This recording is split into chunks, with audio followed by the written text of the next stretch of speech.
이거 진짜 상징적인 거네. 알겠지? 아니야 그런 팻말을 박스 돈부터 Miskin. Ya, pasti tidak ada yang mau hidupnya miskin. Semua orang pasti ingin hidupnya senang dan bercukupan. Tapi jangan sampai kemiskinan itu malah membuat diri menjadi rakus dan serakah, menghalalkan segala cara agar hidup menjadi enak.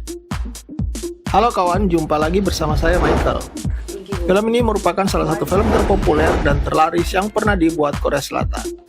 Semua intrik dan konflik yang ada di dalamnya merupakan gambaran dan kesenjangan sosial yang sering terjadi di tengah-tengah masyarakat umumnya. Karena gue udah bingung mau ngomong apa lagi, mending kita langsung saja ke alur cerita dari film.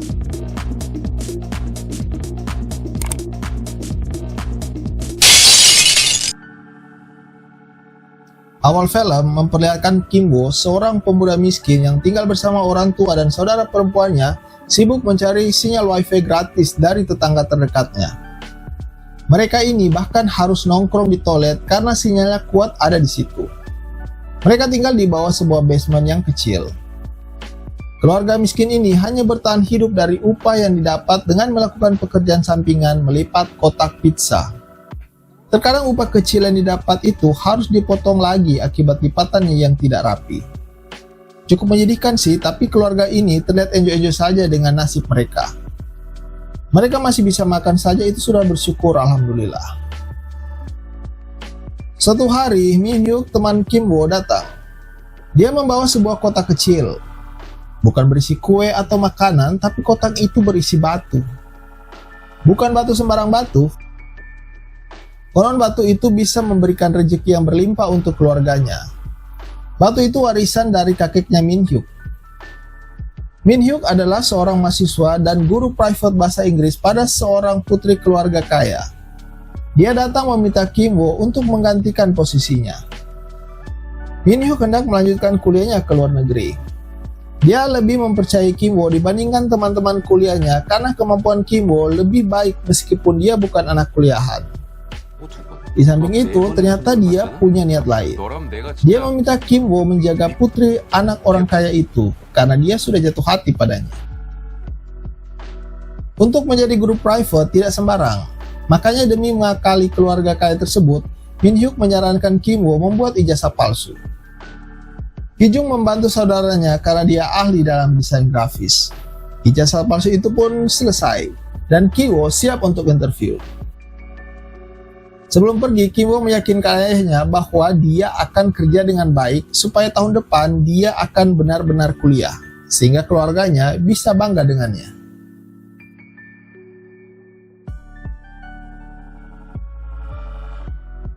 Kim Woo tiba di rumah kaya tersebut.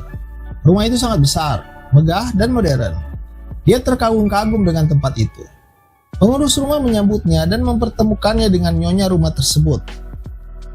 Benar saja apa yang disampaikan Min Hyuk, bahwa nyonya rumah adalah orang yang simpel dan tidak ribet.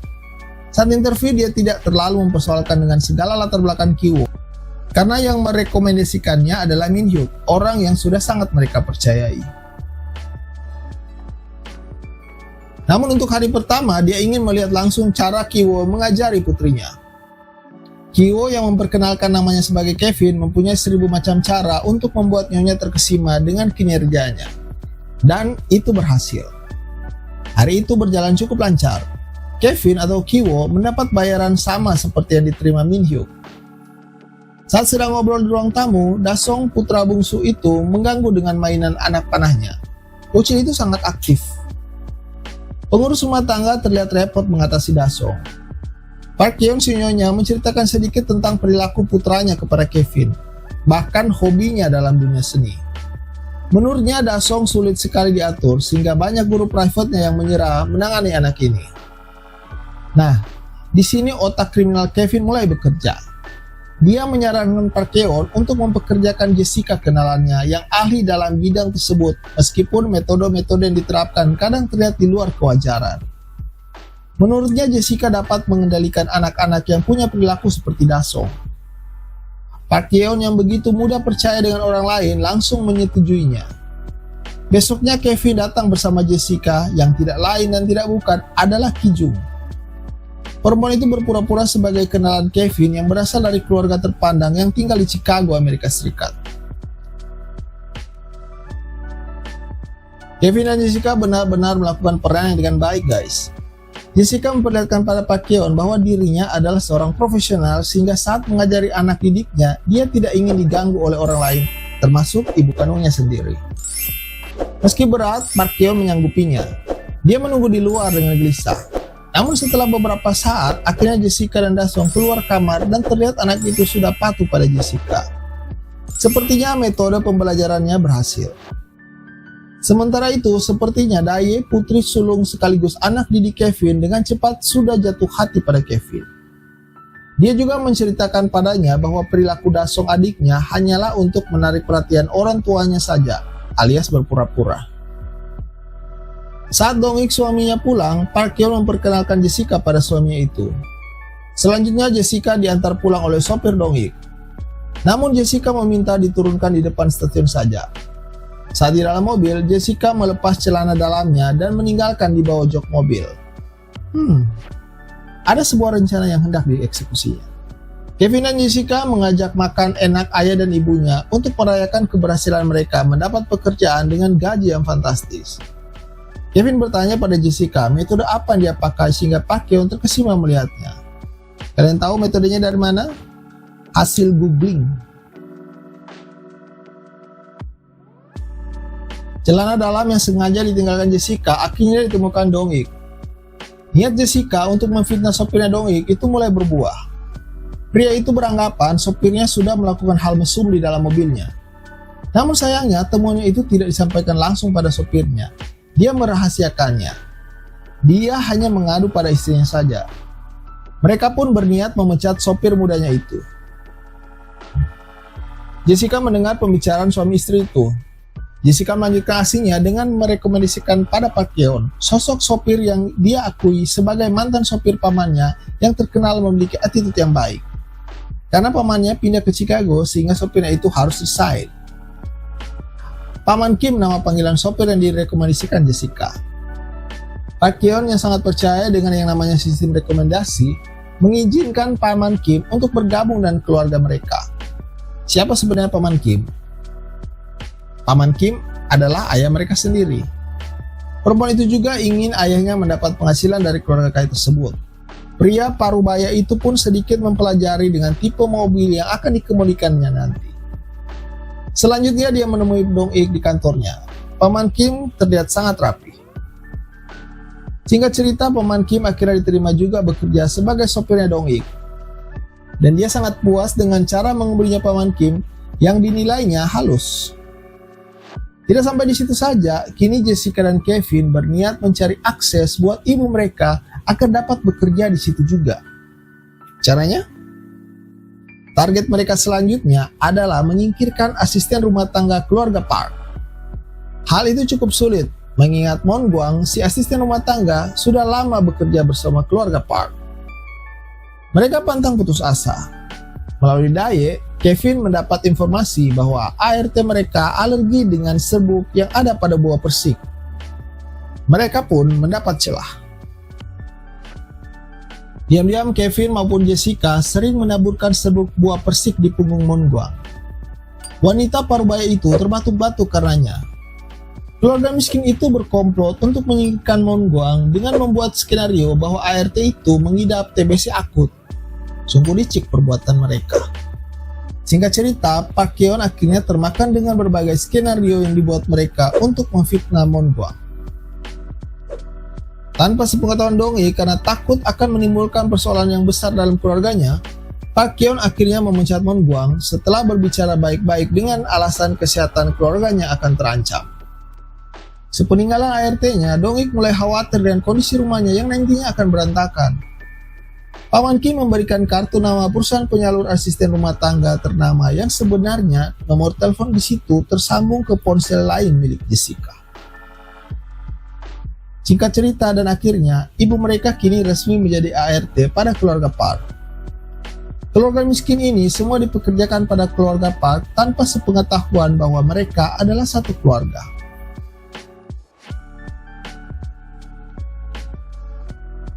Suatu hari, keluarga kaya ini pergi merayakan ulang tahun Daseng dengan piknik keluar daerah.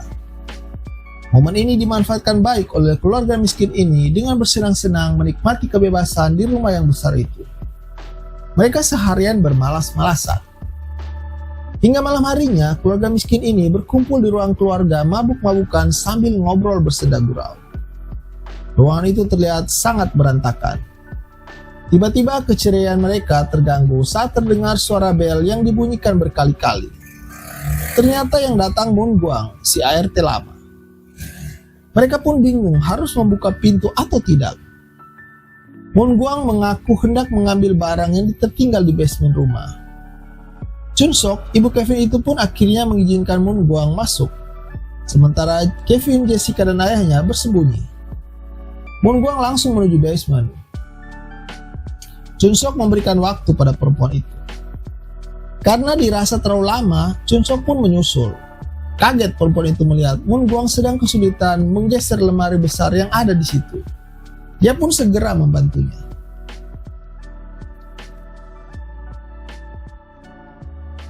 Chun Sok semakin kaget ketika sebuah pintu rahasia terlihat di sana. Moon Guang segera berhamburan masuk sambil berteriak-teriak memanggil seseorang. Chun Sok mengejar dan mengikutinya turun ke bawah dengan rasa penasaran yang hebat.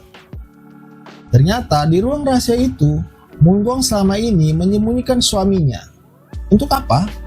Untuk menghindarkannya dari para penagih hutang yang selama ini mencarinya.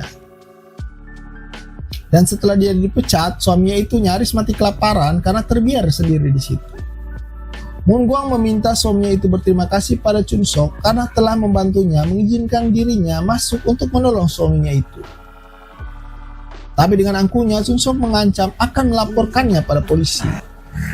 Moon Guang memohon untuk tidak melakukannya dan berusaha menyogoknya dengan uang.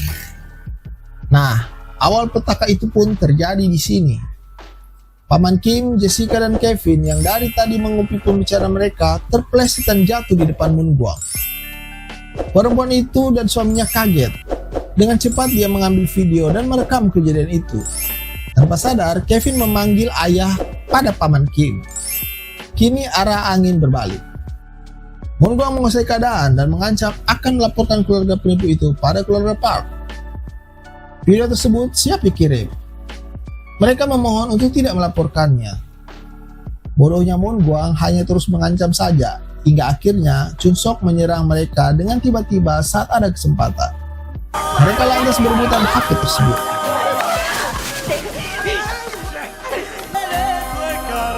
Chun Sok menang. Tiba-tiba, telepon berbunyi. Park Yeon menelpon dan meminta Chun Sok untuk membuatkan ramen karena mereka sebentar lagi tiba di rumah. Ternyata piknik berkemah mereka dibatalkan karena air sungai di lokasi meluap akibat hujan yang tidak berhenti. Keluarga miskin itu panik dan segera bergegas. Buru-buru mereka merapikan rumah yang berantakan itu. Moon Guang dan suaminya dibawa kembali ke basement.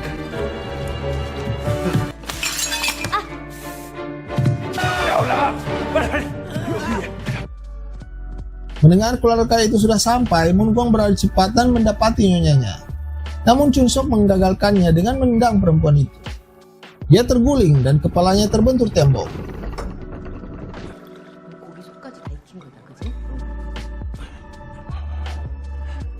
Setelah membereskan Moon Guang dan suaminya, Paman Kim, Kevin, dan Jessica bermaksud kabur dari rumah itu. Tapi terlambat. Dasong tiba-tiba berlari keluar halaman rumah dan membuat kemah di situ. Buru-buru mereka bertiga bersembunyi di bawah meja.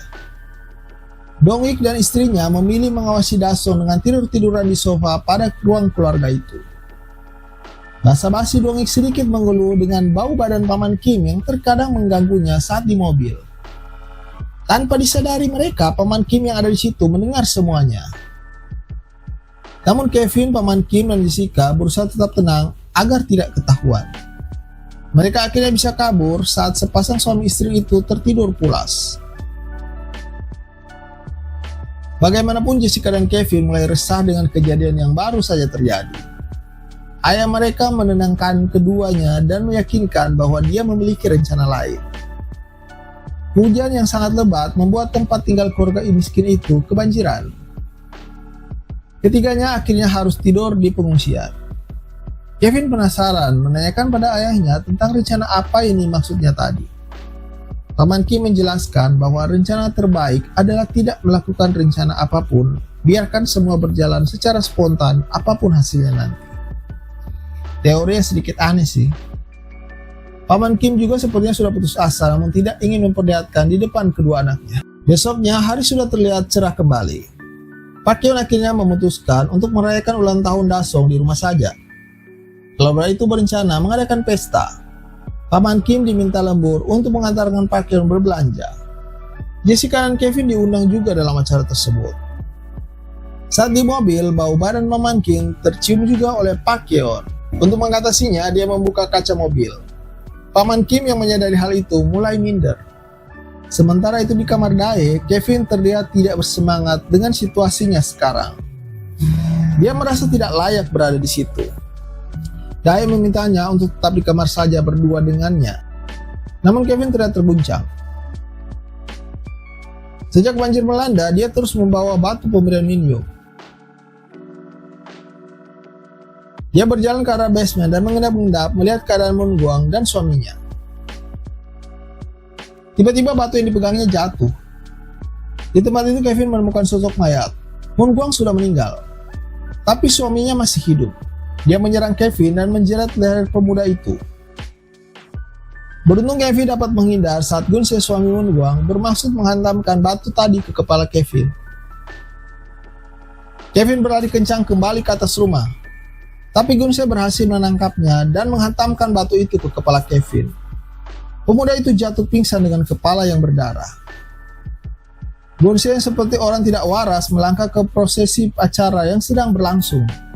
Orang-orang tidak menyadari dengan kehadirannya. Tiba-tiba dia melihat Jessica dan menyerangnya dengan pisau terhunus. Jessica tertikam tepat di dadanya dan roboh. Dasong yang melihat itu jatuh pingsan. Suasana menjadi kacau. Chun-sok refleks menyerang Gun-se setelah melihat anaknya roboh. Paman Kim dan Dong-ik melompat bermaksud menolong anaknya masing-masing. Chun-sok berhasil menikam Gun-se hingga tewas.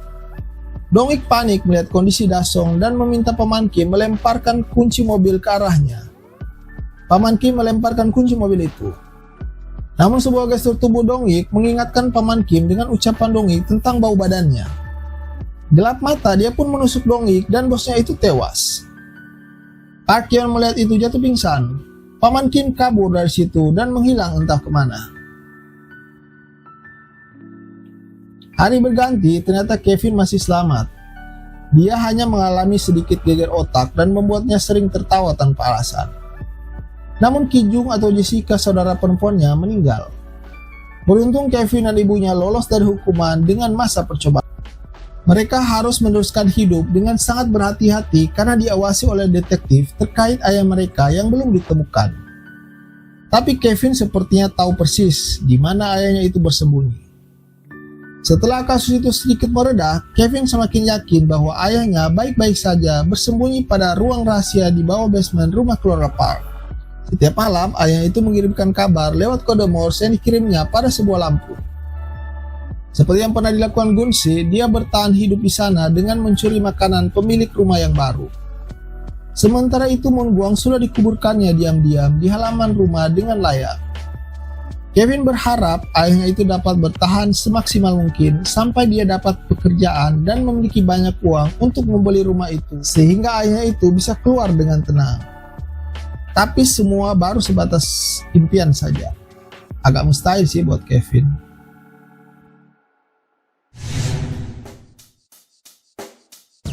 Terima kasih buat kalian yang bersedia menonton alur ceritanya hingga selesai.